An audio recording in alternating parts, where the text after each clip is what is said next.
All right, so we start off today with a filmmaker auteur from Germany.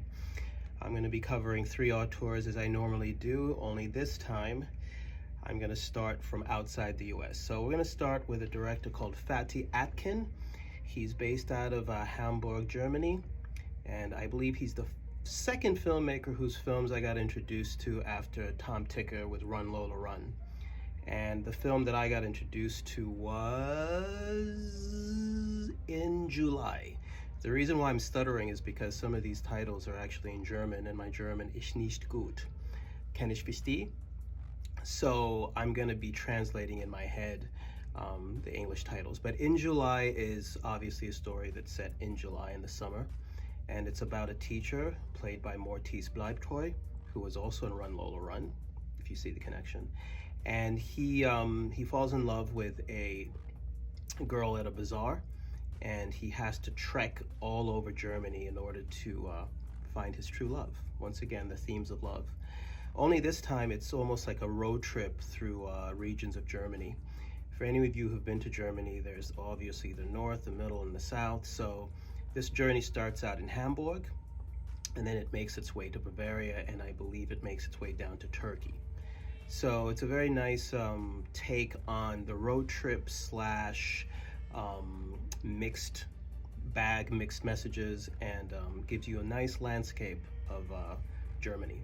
So his second film that I'm going to recommend is Soul Kitchen, which I believe came out maybe in 2003, 5. I'm going to have to fact check that. And this one's fun because it's more about Hamburg itself. I feel like it almost feels like a Tom DeCilio film, that it focuses on the characters of a particular neighborhood in Hamburg. And if you watch it, once again, it has Mortis Bleibtreu in it. For some reason, he just keeps showing up in a lot of the films that I like. And it's about a guy who tries to set up a restaurant in a sort of hipster, rundown, Bushwick type environment. And the characters and the girlfriends and the failures and the successes. And so it's more of a character study of a group of neighborhood types. So that's a nice departure from the road trip movie. And then my final movie for him is called Golden Glove, which is a rather strange departure for someone who's made movies that are a little more accessible in terms of their social kindness and empathy and compassion. And this particular film is really about a serial killer, but a serial killer in the sense of someone who isn't going out there stalking and looking to kill people, but who has a drinking problem, who has a loneliness problem, and who so happens to just,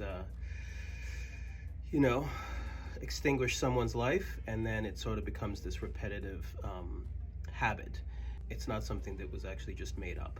Once again, I think it examines Hamburg in a way that is typically not seen, at least from a cinematic point of view.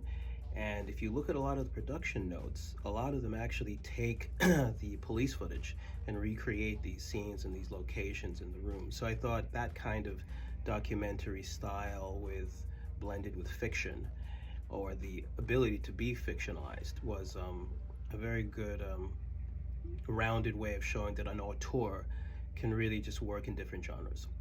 So we're gonna dip down to France,